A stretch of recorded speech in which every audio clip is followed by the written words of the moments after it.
Welcome to My The Asshole Podcast. Let's get into it.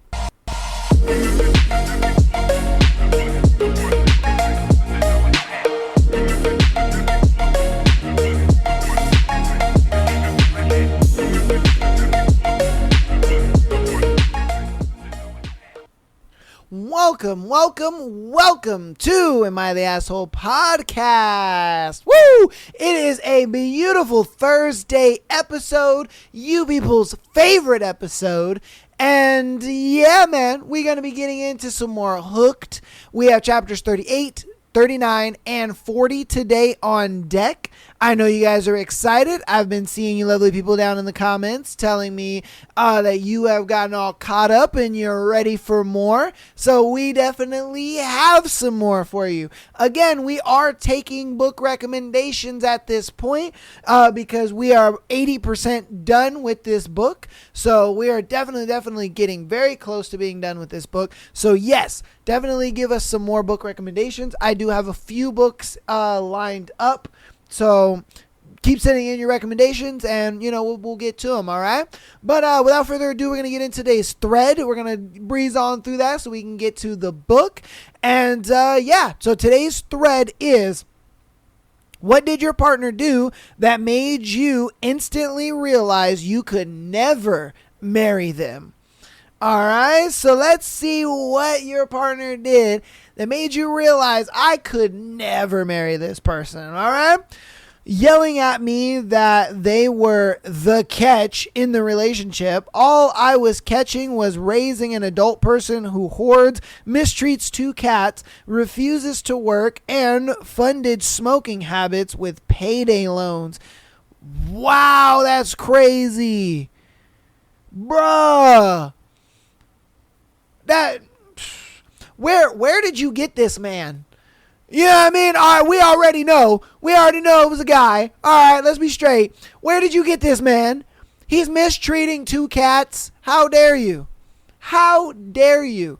How dare you mistreat two cats? I could never mistreat animals. That's crazy. And then on top of that, you're taking payday loans for like cigars and smoking. Bruh. That's crazy. That is insane. Oh my God, that's insane, man. All right, what did your partner do that made you instantly realize you could never marry them? We got into a conflict while he was driving, and he pulled some sketchy driving moves to show me how angry I'd made him. Wait. Bro. So you're going to possibly crash this car to show how mad you are? Bro, that makes no sense. That makes absolutely no sense. Like, why would you put yourself and her in danger because you're mad? You know what I mean? Like, I don't care how mad I am and I'm driving. I'm never going to put me and the girl that I'm with in danger, just because I'm upset. That is crazy to me. That's crazy, and that's way too much. Yeah, I can see why she left him, because if she would have stayed with him, she probably wouldn't be alive very much longer. That's crazy. Wow. All right, what did your partner do that made you realize, or that made you instantly realize you could never marry them? He talked about his brother's pregnant wife being fat and letting herself go. She was 8 months pregnant and was basically all belly. It was a weird and disgusting thing to say, but also very untrue. Yeah, bro, she's pregnant. Like, of course she's going to be big. She's pregnant. You know what I mean? Like, what? He thought, like, she could be 8 months pregnant and still keep her figure? Like, bro. You know what I mean? Like what was he expecting? What was he thinking? Was he thinking like, oh yeah, nah, she really let herself go. Damn, that sucks. Pregnancy must really blew her up. Like, no shit. Does he not know how this works? Like that's really ridiculous, if I'm being honest with you. The fact that you don't understand that like simple concept, and then it makes her think like, oh wow, how is he gonna see me when I get pregnant? You know, like he's gonna sit there and be like calling me fat and ugly and all that shit. Like, bro, you know what I mean? And that to me is kind of insane, because we do get a lot of scenarios in where like dudes be cheating on their girl like once they get her pregnant, and I think that shit is crazy to me. I'm like, bro, how you gonna get a girl pregnant and then you out here fucking on other chicks? Like, what are you doing? What are you doing, man? I don't know. Couldn't be me though. There's no way I could get a girl pregnant and then be fucking on some other girls. Like, that's crazy. That's crazy. All right, what did your partner do that made you instantly realize you could never marry them? Duct taped my dog to the couch because apparently he had interrupted one of her work calls. She duct taped the dog to the couch? Oh, hell no. I would have her shit packed immediately. You know how hard it's going to be to get duct tape off his fur? Oh my God, no. No, see, I'm not for the animal abuse. You know what I mean? I could never, and I mean ever, date a girl who doesn't like animals. I'm sorry. No, I couldn't do it. I could not do it, because when I have an animal, that is my child. That is my son or daughter right there, man.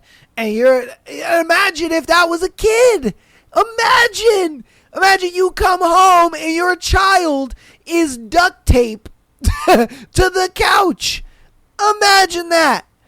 Bro, nah, man, nah. See, and that's a big thing where I look at it like, how you treat animals is how you're going to treat children. And it's like, nah, because I don't care what anybody says. Having an animal is like having a child. You know what I mean? You feed that motherfucker. You take care of that motherfucker. You clean up after that motherfucker. They make messes. You know what I mean? They're knocking shit over. You always got to watch after them. You know, like, come on, man. They're kids. They're kids at the end of the day. Animals are kids at the end of the day. Like, bro. You know what I mean? So, hey, nah, man. Nah. That's insane. All right, what did your partner do that made you instantly realize you could never marry them? Finding him fucking my roommate in my bed 2 weeks before the wedding pretty much made up my mind. Bruh. That's insane. My man was just like, I need to get me some other walls before I get married. That's crazy. And her friend... Right? Oh, well, it was her roommate. So maybe they weren't friends. I don't know. But the fact that, like, she was down, crazy.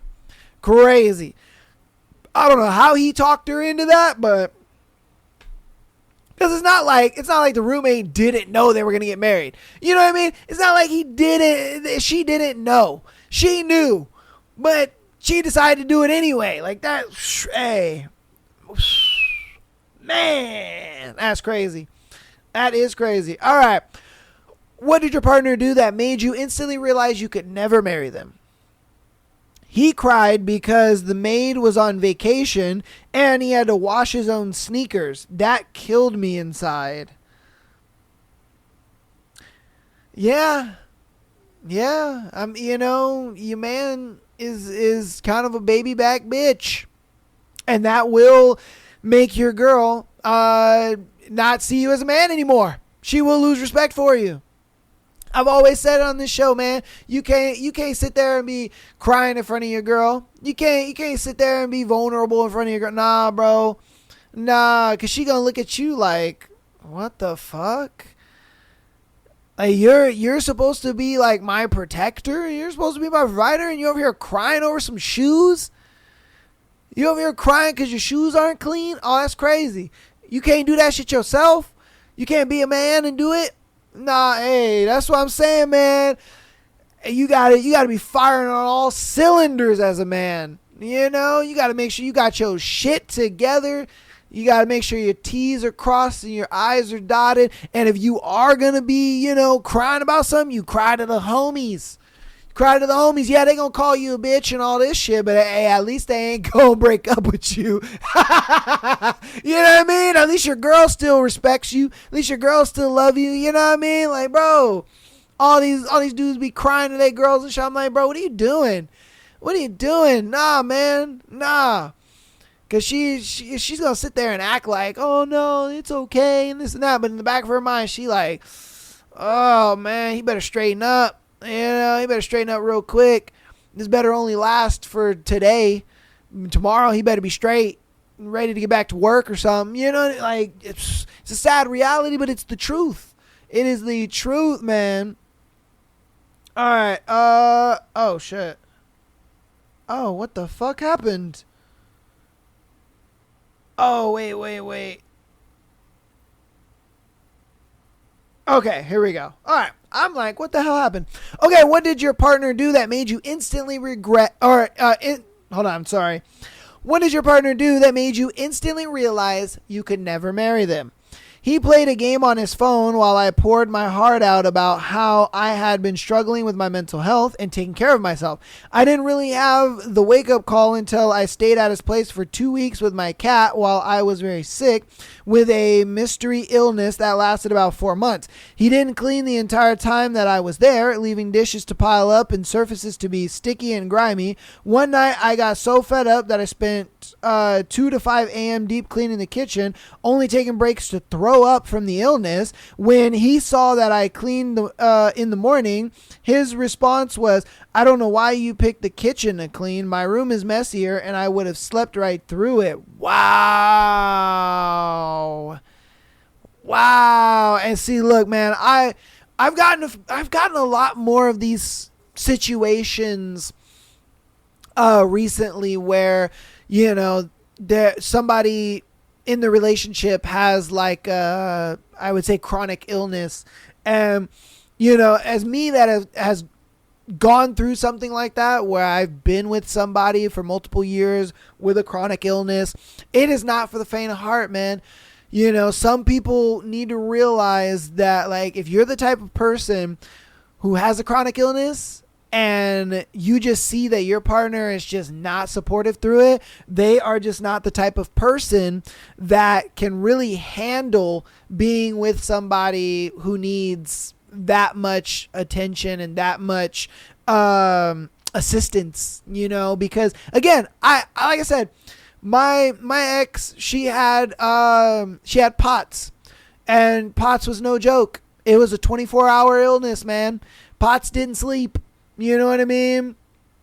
It was a thing where, I always had to, take her to the hospital. We always had to be there. I had to pick her up early from work. I had to leave work sometimes just because she needed to be rushed to the emergency room in the middle of the night. It's one of those things where if you're going to be with somebody who has a chronic illness, you need to be prepared for everything that comes with it. And the fact that she cleaned for you, even though she's feeling as sick as she is, that goes to show you that she loves the fuck out of you.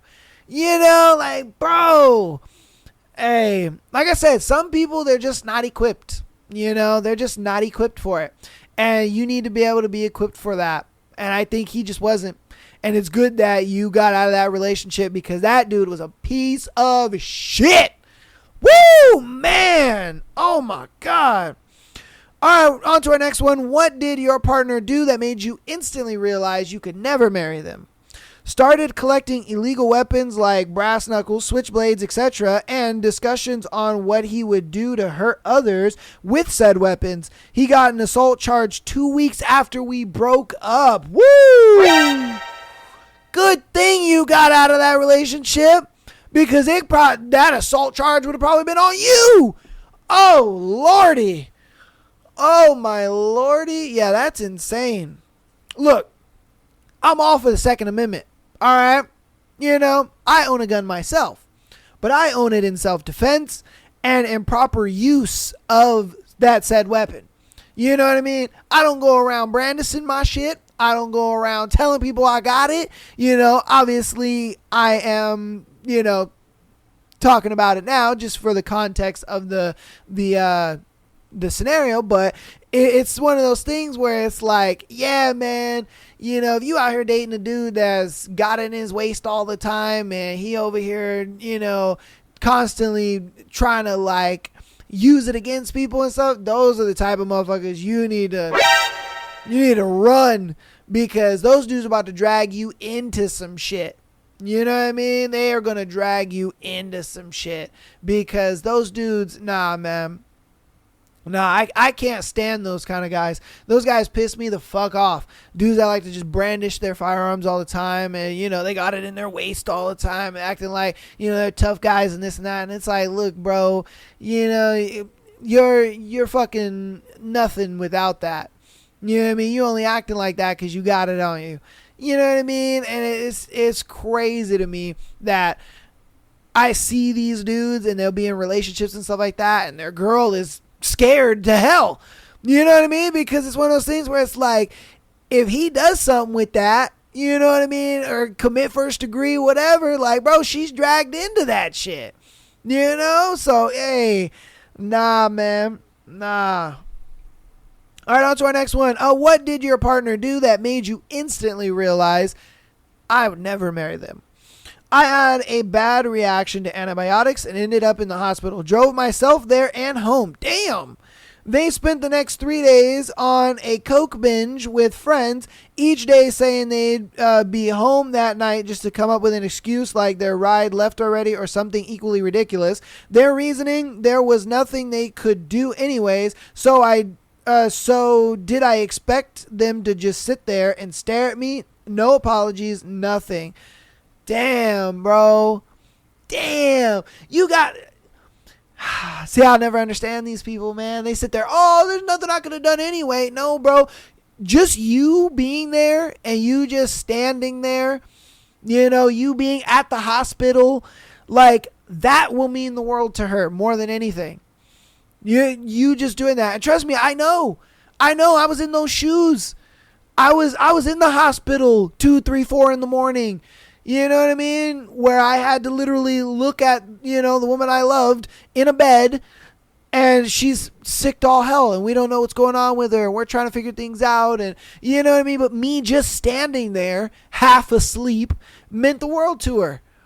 I wasn't doing anything, but the fact that I was there meant everything. Like, come on, man. Like, bruh.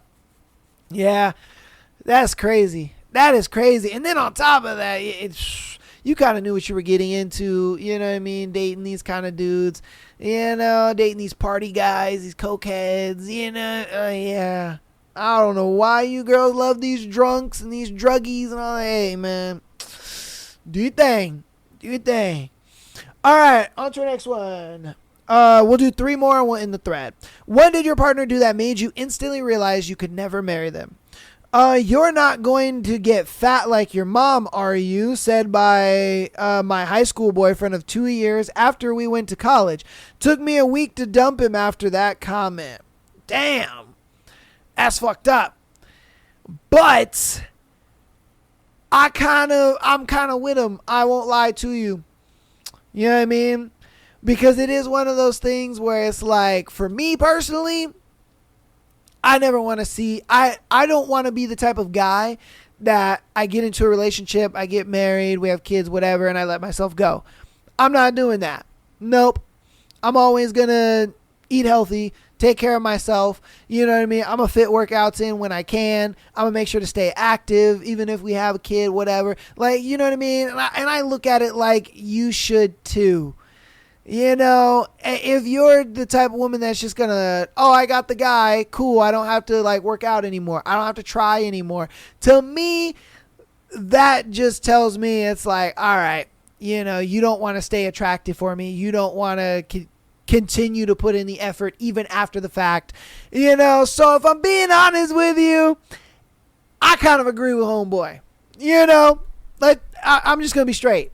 I'm gonna just be straight. Like, I kind of agree with him. And I think any guy would agree with that as well. They don't want to see their girl go from being slim and beautiful when I got with you, and then 3 years down the line, now you all fat. Like, come on, man, because you let yourself go and you're happy. You stop working out because you looked at it like, oh, why? You stop taking care of yourself. It's like, I mean, he probably, I guess, a lot of women are like, oh, but it's how he said it. Sure, maybe he could have said it better. Maybe, okay, sure. But still, it's like, come on, man. So, I don't know. That's just my 2 cents. You let me know. All right. 2 more and we'll end the thread. What did your partner do that made you instantly realize you could never marry them? He went a month without doing the dishes. I was bedbound and hypermesis veradium. I butchered the shit out of that. And couldn't get far enough to go to the bathroom without fainting. So I got a bit of a shock when I recovered. Oh. Look, man, I'm all for having your girl, be the predominant one that does the house chores and shit like that, and you work and take care of most of the bills. I'm a proponent of that 100%. But you gotta also realize that when your girl physically can't, tend to the house, you gotta step in, man. Like me personally, in my house, I don't keep a goddamn dish dirty. I cook and I'll clean my dishes right then and there. I can't stand having dirty dishes and a dirty kitchen and all that kind. Nah, bro, I can't stand that.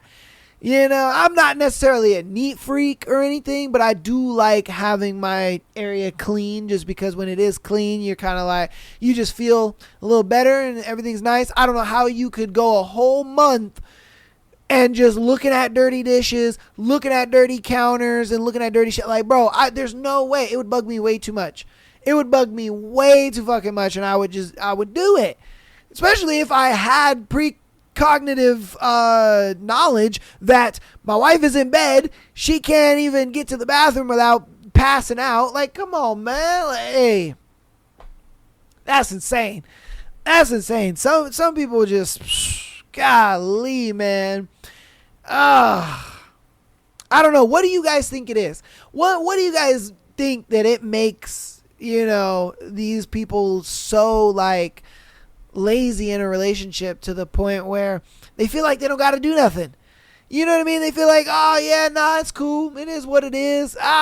Once she gets better, then she'll get to it. Once, you know what I mean? Like, cause I don't know. I'm a loss for words. I ain't gonna lie to you. I am a loss for words, but hey. Okay. What did your partner do? This will be our last one. So what did your partner do that made you instantly realize you could never marry them? He told me what he saw as our future. We would move to Hawaii. We would grow weed in our basement, and I would work. While our relationship was already not great before then, I realized that this future he described made me nauseous. So what? Homeboy wanted to be a Hawaiian weed dealer? Like, what? I mean, I guess that's a weird future to have. Like, oh yeah, no, don't worry, girl. Like, we're gonna go out to Hawaii. You'll still work though, and then I'll be doing the weed stuff, and we'll be chilling. Everything will be great and fantastic. We'll have so much money. Like, nah, man. Nah, bro. Yeah, because you gotta understand, like, that's not a future that she's excited about. You know what I mean? Like, that's not a future she's excited about. She's like, what are you talking about? Like, I just want to live a casual future where, we have a nice house. You know what I mean? We work, make good money. We have kids. We go on vacation, once, maybe twice a year. We're doing our, you know what I mean? Like, she looks at it like, what the fuck is all this bullshit? Now, look, I understand his entrepreneur mindset and everything. I get that. But a lot of times you can't really do entrepreneur ventures and stuff in a relationship is what I've come to realize. You know, because even in starting this podcast and even in starting, you know, other things, for me, I've realized I have to do this without being in a relationship. You know what I mean? And have it more established. Then you can kind of bring a girl into it, and then they're able to kind of see the future of it, and they're kind of able to see and understand, okay, this is where it's going because it's already established. Because what I've always a thing I've always, like, I guess, gone by is that, you know, women don't really care what you got to say. It's what you got to show them. And so if you're able to show them something that, you know, is already moving and grooving and doing that, then they're like, oh, okay, all right, this is just what he does. But if you're just talking about it, a lot of times, a lot of women are going to just be like, that's a crap, you know, that's a crap dream. Like, who cares? No, I don't want, you know what I mean? I'm not about it. That's not a future I see. You know what I mean? So, hey, again, that's my 2 pennies.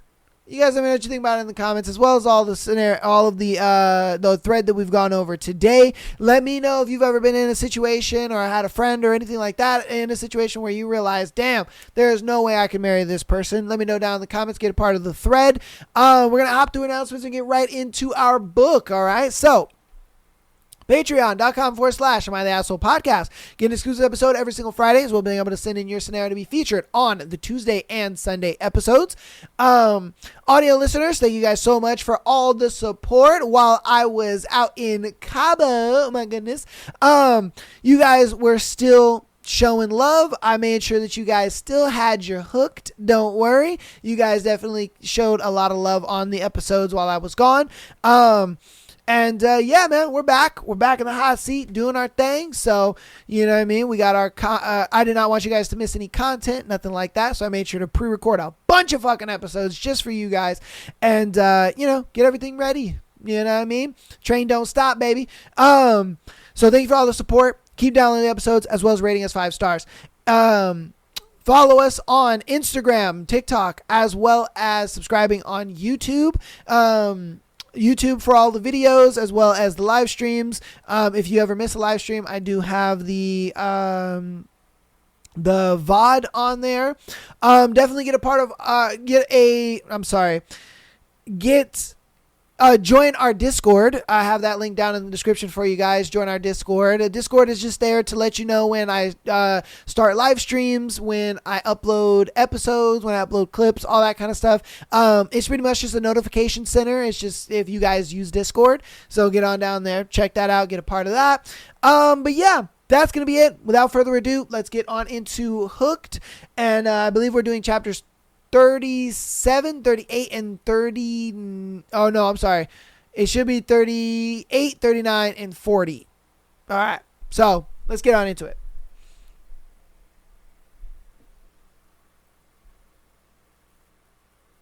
"38. James. I've never done a drug in my life, but I imagine it feels similar to the way it does when Wendy courses through my veins. All-consuming. I grip onto her fiercely as her tongue tangles with mine, wanting to bathe in her taste to drown the memories that are overtaking my mind. I was this close to losing it. Fear and fury pumped through my blood until all I could see was red, but I held it together, waiting to hear the name Tina Bell drop from Tommy's lips. And then Starkey, the blithering idiot that he is, put a bullet in Tommy's head, saying that his finger slipped on the trigger. He must be foolish to think I believe such a pitiful excuse, but I'll deal with him after I deal with my demons. Croc. The name alone sends disgust racing through me, shame spiralling close behind. It's impossible. Peter doesn't know of him. No one knows of him, unless it was tortured out of Rue. The thought of my closest friend spilling my darkest secrets to my mortal enemy creates an inferno of rage, one that I bleed into Wendy's mouth, and she laps up like water, as if she likes the way it tastes. My insides seethe and spit, my mind warring between breaking everything in its path or cutting myself open until the imprint of my uncle's memory is drained from my soul. My mouth breaks away from Wendy's when a sharp pain sears across my chest. Nightmares from my childhood flashing into the forefront of my brain. Wendy grabs my hand and places it over her heart, teeth nipping at my bottom lip. "Give it to me," she whispers. I shake my head, my body trembling. "I don't have anything to give." Her mouth grazes along my jaw, pressing soft kisses to my skin. "So give me all your nothing," she replies. Her words tap into the deepest part of me, mixing with my fury until I break. My hands grip her tightly, and I flip us around, bending her backward over top of the desk, raising her arms above her head and locking her wrists in my hand. "Do not pretend you care for me," I spit. "Not now. I won't be able to stand it." My voice catches on the burn scorching up my throat. Wendy's eyes widen as she stares at me, her lips swollen and kissed pink. "And what if I'm not pretending?" she whispers. My stomach flips, chest squeezing at her words. "I've given you no reason to care." I press my torso into her, my hips settling between her thighs, the papers on the desktop crinkling underneath our weight. "I am not a good man." "I know," she breathes. "I have tortured." I dip my lips down, brushing them against her neck. "I have killed." Lifting her shirt with my free hand, my fingers skim up her side, my mouth tasting her collarbone, then trailing over the swells of her breasts. "And I'll do both again without ever regretting a thing. I enjoy them." Her legs tighten around my hips. My hand releases her wrists, moving to cup her face, her skin soft beneath the pads of my fingers. My chest twists as my heart bangs against my ribs. "But I regret with every fibre of my being that for even one moment you suffered under my hands." Her eyes widen, the beautiful shades of brown glossing over. "You are, without a doubt, the only good I've ever known." I rest my forehead on hers, my shaky breaths ghosting across her lips, my thumb rubbing against her cheek. "So, don't lie to me, Wendy, darling, because my heart won't survive it if you do." She surges up, her mouth colliding with mine, passion exploding on my taste buds. I moan as she wraps her limbs around me, my cock hardening as it rubs against her. All of my turmoil is funneled into her instead of on the world, and I lose myself to the moment. I reach for the neck of her shirt, jerking until it rips in two, exposing her nipples that are pink and hard and gorgeous. I suck one into my mouth, twirling the bud under my tongue as my hands strip the boxers down her legs. She gasps, her back arching into me. My heart swells with the need to make her see, to show her how I feel, because I've never been good with words, not the ones that matter anyway. I want her to choose me, not because I demand it, but because she can. My fingers dip between the folds of her cunt, slipping through the wetness. I work my way down her torso with my mouth, kissing and nipping, apologizing with my tongue and my teeth for all the ways I've hurt her, for all the pain I know I've caused. My face lands between her thighs, and I inhale deeply, the aroma of her arousal making desire coat my skin. "Always so wet for me, pet?" I slip 2 fingers inside, watching as her tight walls suction around them. "You're such a good girl. Do you know that?" Her legs tremble as they spread wider, opening herself for me to feast. She gets off on the praise, twisting her fingers in the strands of my hair. She tugs me forward. I go willingly, swirling her clit into my mouth, her taste exploding on my tongue. I groan, pressing my face into her deeper, wanting to drown in her essence until I feel her in my soul. I glide my fingers in, curling upward before easing them back out, then dipping them down lower to coat a different opening with her arousal. Her legs tighten around my head, and saliva collects in the front of my mouth. I rise up slightly, my hands pushing her thighs firmly apart until she's split wide open and on display. I dribble the saliva, watching as it drips from my mouth onto the top of her pretty pink cunt, then slides all the way down, past her pussy, and farther down still until it finally drips onto the desk beneath us. She shudders, and I smirk, my cock pulsing from the lewd vision. My finger presses into her slit, running down her labia until I reach the tight ring of muscle that's now slippery and wet. Such a filthy girl, aren't you? I rasp, my stomach winding tight with desire. I suck her clit back into my mouth, swirling my tongue in a figure eight, my finger teasing around the rim of her asshole. Oh my God, she keens. I open my mouth wider, my saliva mixing with her juices, drenching her until it's pooling on the desk. I don't think... Shh, I soothe. Don't think, pet. Just take it. I push the tip of my finger inside, making sure there's enough lubricant to make it feel pleasurable instead of painful. Fuck, she cries.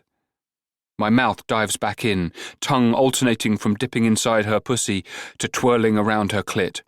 Unintelligible moans leave her mouth, her body jerking, and my free hand rises up, pressing down on the flat of her stomach. When the staggered rise and fall of her breathing ceases, I know she's close. She's holding her breath. My finger dips in and out of her tight hole in tandem with my tongue in her cunt, my thumb pressing firm circles against her clit. Her entire body starts to shake and my eyes glance up, my cock jerking when I see the splotchy flush of her skin.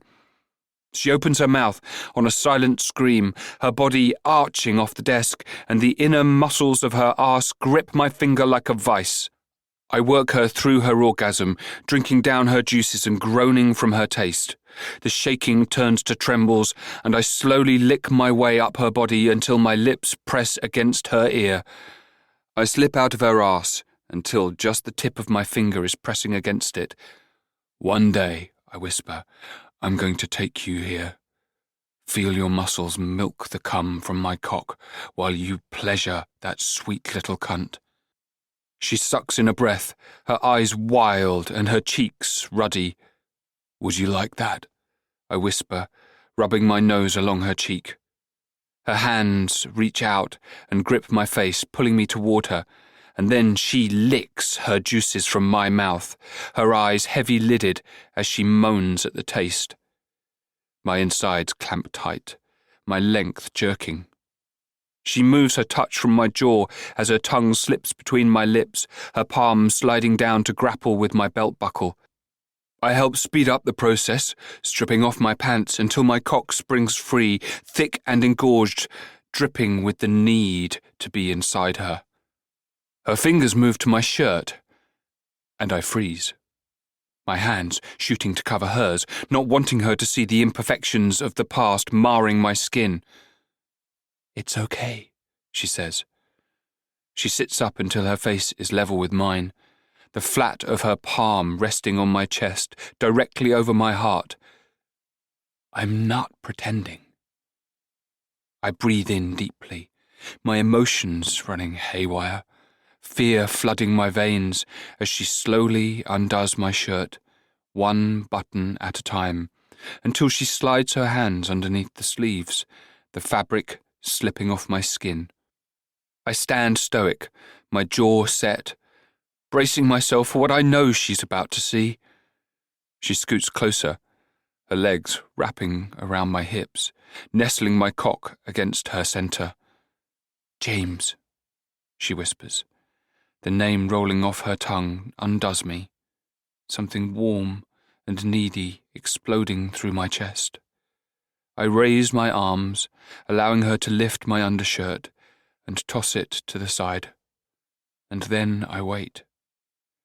Her fingers trail over my torso, and I chance a glance down, terrified to see the look of pity on her face.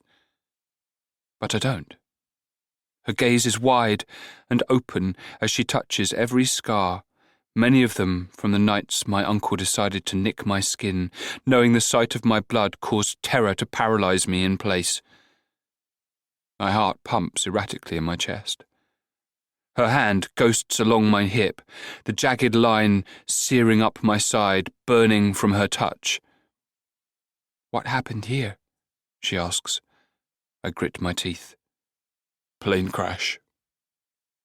Her eyes glance to mine, and then she leans in and presses her lips to the mark. My lungs squeeze, my throat swelling from the gesture. I want to tell her that she's kissing the scar her father helped create, and that somehow, with just her touch, she's eased the pain. But I don't know how. So I pull her face up to my mouth instead, and I show her with my body. I suck her breath into my mouth, slamming her back on the desk, my shaft slipping between the folds of her pussy and creating a friction that has my stomach tensing, pleasure pricking along my spine. "Say it again," I speak against her lips. "Say what?" "My name."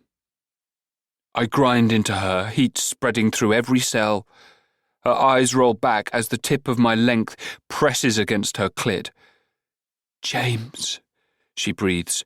My cock slides inside in one thrust all the way to the hilt. We gasp simultaneously, the feel of being surrounded by her overwhelming every sense. I'm afraid if I move I'll explode, and I want this to last forever. Slowly I ease out before pushing back in, the power of my hips matching the surge of my emotion, making me delirious with the need to get as deep as I can. I lean down, my tongue licking along the shell of her ear. "You're so perfect. Feels so fucking good."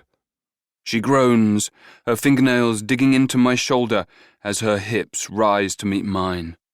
There is no exchanging of power here, no demand for obedience or a need to keep everything under my control. There's just Wendy, only ever Wendy, doing what she does best, consuming every part of me.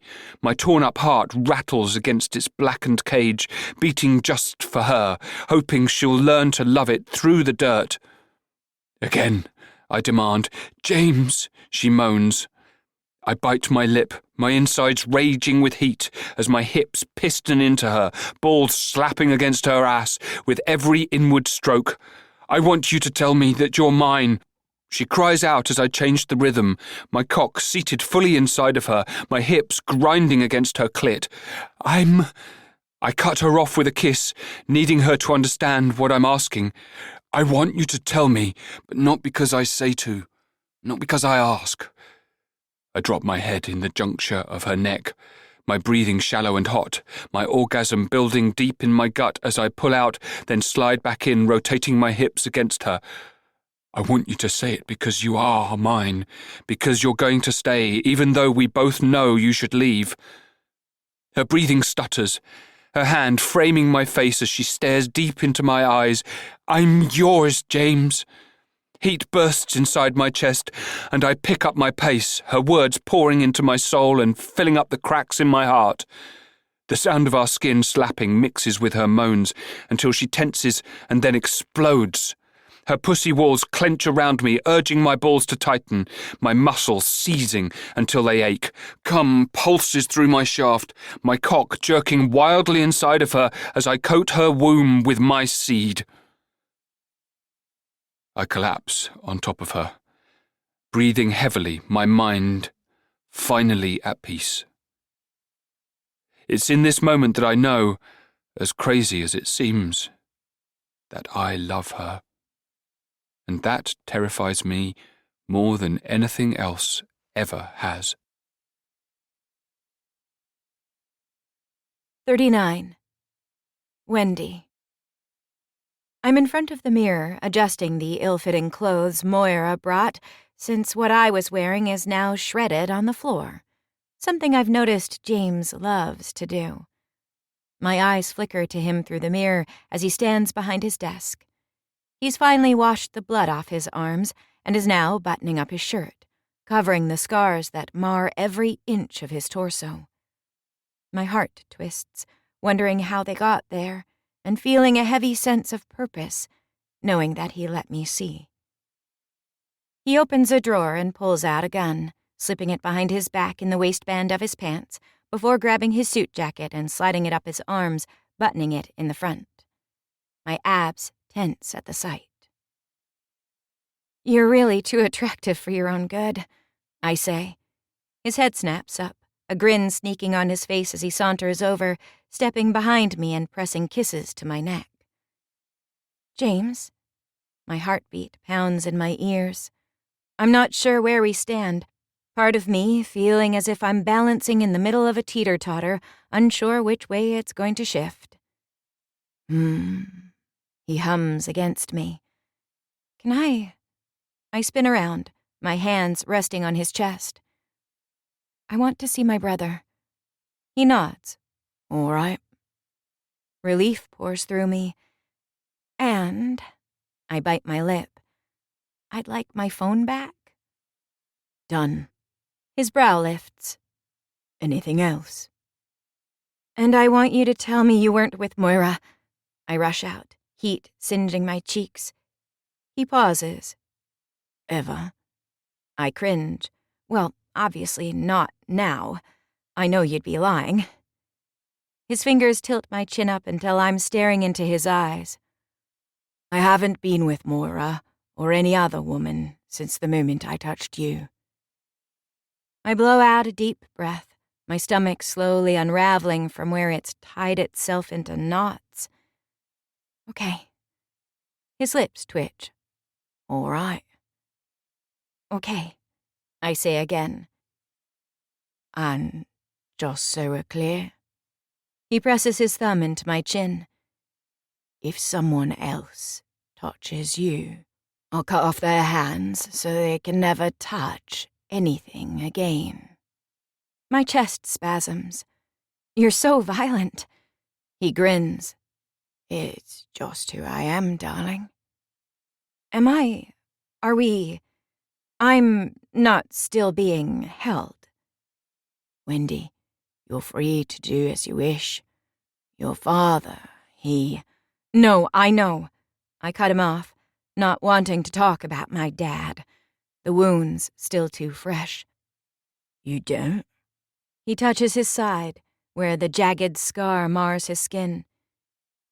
"This plane crash." His nostrils flare.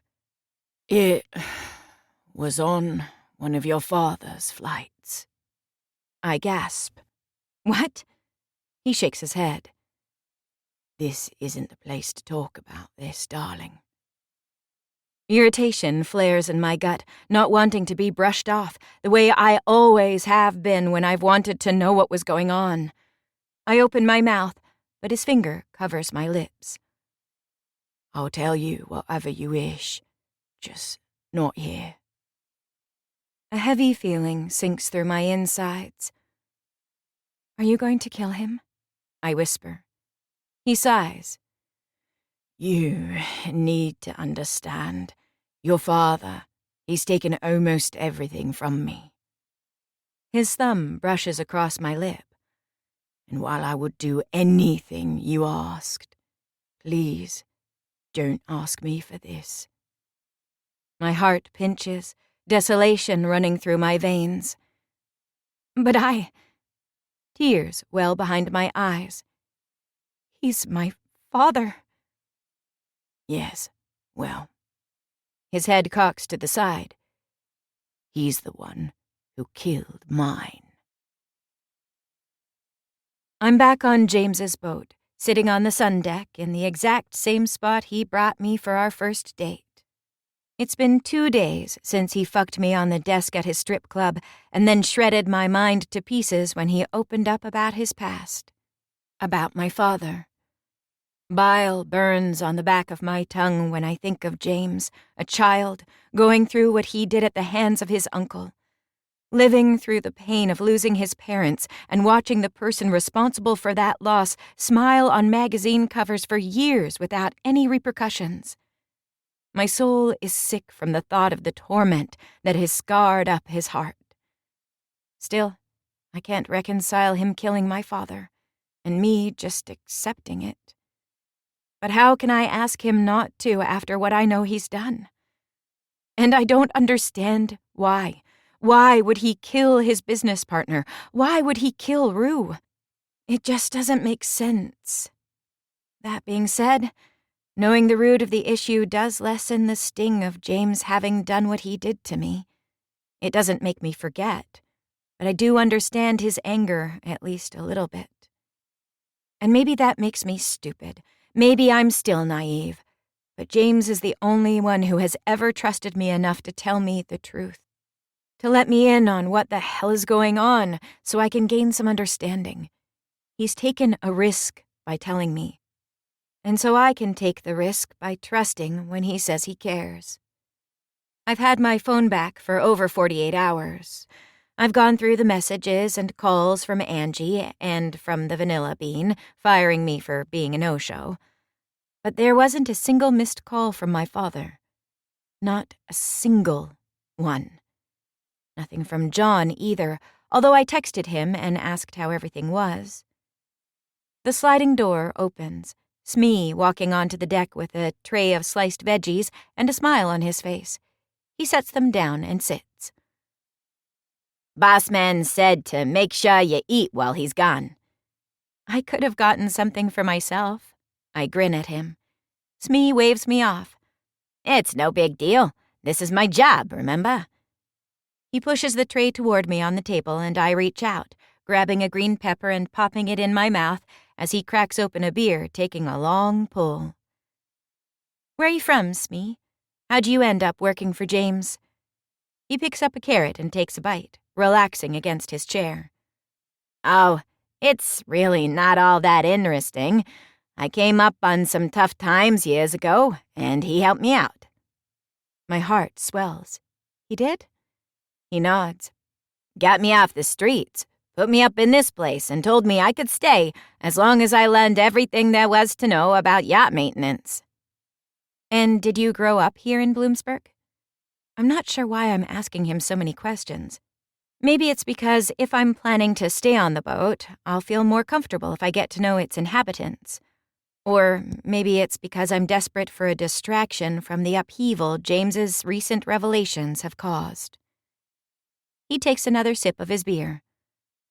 "I sure did. Been here my whole life." "That's nice," I hum. "Any family?" Something dark coasts across his eyes. "I'm sorry." I cringe, my stomach souring at the look on his face. "I'm being nosy." He chuckles, adjusting the red beanie on his head. "No, it's fine. My mom's probably still around somewhere, looking for her next fix." Guilt for prying trickles through me. "Oh, I'm so sorry." He waves me off. "I came to terms with who she was a long time ago. My father was a good dude, though. Although I didn't know who he was until a few years before he passed." "My mom passed, too," I say, my heart aching. The pain of lost time never really gets easier, does it? His lips turn down, his fingers tightening on the neck of his beer. "It sure doesn't, Miss Wendy." Footsteps draw my attention away. James stepping onto the deck, looking impeccable as always in his three-piece suit. Smee stands up, dusting off the front of his shorts. "I should get back to it. Thank you for the company." I grin. "Thanks for the snacks." They pass by each other, James barely giving him a second glance. "Don't you get hot in that?" I ask.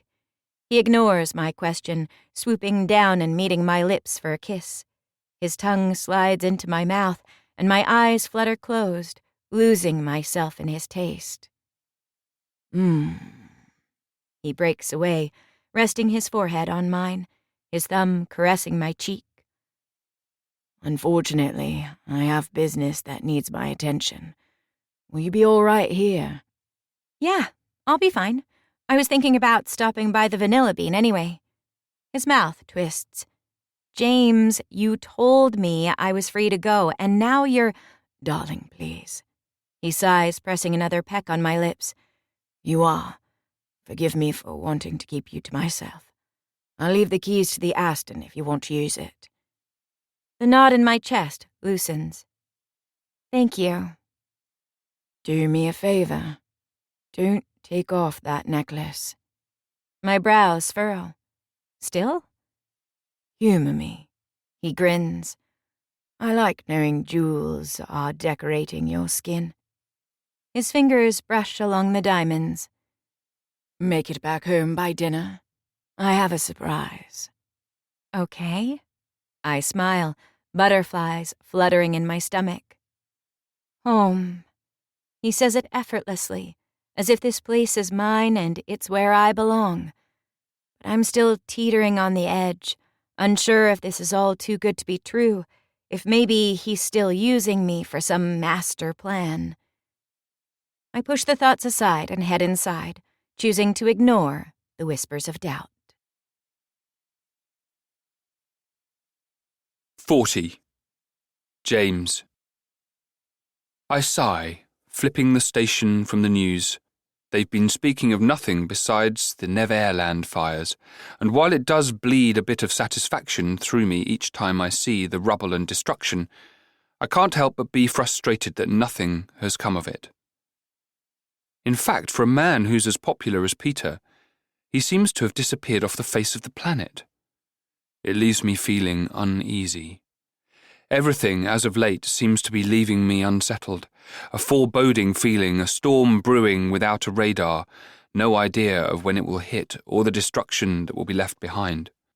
The twins sit across from me, their faces grim as they tell me of yet another shipment that never arrived, $1 million in Pixie just disappearing into thin air. Rage curls through me as I sit behind the desk, feeling as though I'm staring at a giant puzzle and missing the centerpiece. And where the fuck is Peter? I look at the twins, blowing out a deep breath as I try to contain my growing ire. I need you to make the rounds, today. You will go to every single street corner and collect every single person who's ever touched our product, and you will strip them down and search them. If you see a tattoo of a crocodile, a watch, or any variation of the two, you will bring them here and you will chain them up in the basement. Is that understood? You got it, Hook. Good. I crack my neck. Will you please send Starkey in on your way out?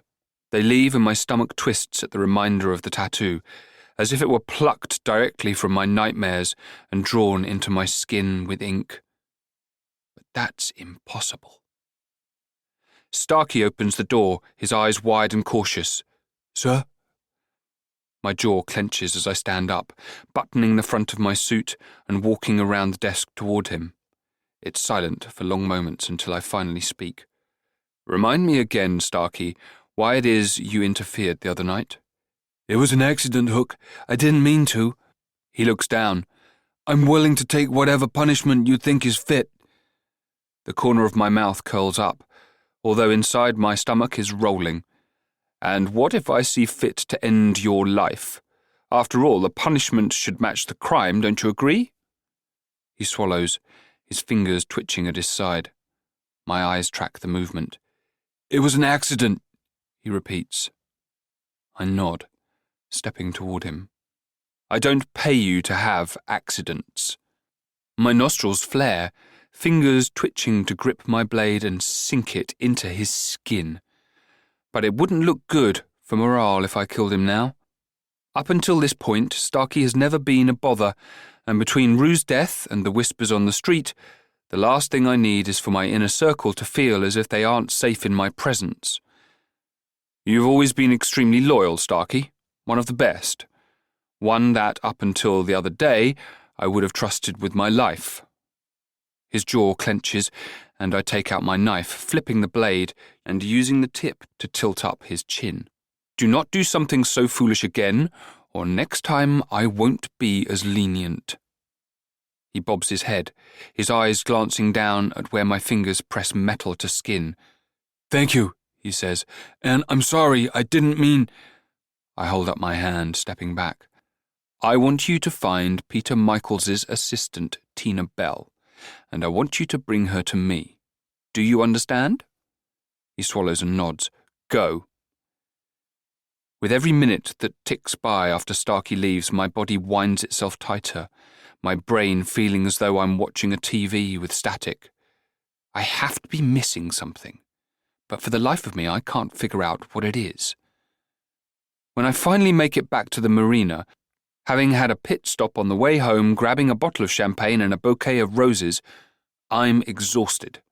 I want nothing more than to lose myself in Wendy's presence. Walking into the kitchen, I set the champagne on ice, the silence in the air making my heart stutter, wondering if maybe she changed her mind and decided to leave me after all. I rub my palm against my chest, not liking the way my pulse is suddenly out of my control. Romantic. I spin at the voice, Smee waltzing into the room. Yes, well, I guess you could say I'm turning over a new leaf. I give him a tight smile. His eyes spark as he steps toward me, his head tilting as he takes me in. You really care for her, don't you? My chest twinges, but I nod. I'm not one to speak of emotions plainly, but I imagine it's rather obvious the way I feel, especially when we're here in my home. There's no sense in trying to deny it. She has come to be paramount to my happiness. Smee stops in front of the bouquet, leaning in to smell the roses. Well, he sighs, straightening, I've been waiting a long time for you to bring someone here. My brows lift. Oh? He grins. To see you happy, I mean. Unbuttoning my suit jacket, I slip it off, setting it on the back of one of the kitchen bar stools. To be honest, I don't quite know what to do with myself. I run a hand through my hair. We didn't necessarily get off on the best foot. Smee chuckles. Sometimes, boss man, you just have to be patient and let everything play out. I rub the scruff of my jaw, nodding at his words. Is she here? I ask. He angles his head toward the bedroom. I don't think she's left all day. The urge to see her is too strong to resist, so I rise, pausing before I hit the hallway. Smee, I say. Yes, sir? You're a good man, and I appreciate everything you do. I'm sure I don't tell you enough. He inclines his head, and I make my way to the woman who's become the center of my universe. All right. And that is chapters 38, 39, and 40. Hope you guys enjoyed today's episode. I know I did. Love you guys all. It's so good to be back in the hot seat, making some content for you guys. I will see you Patreon people on Friday, and then I believe we have a Sunday episode for this week. So I'll see you then. Love you guys all, and peace.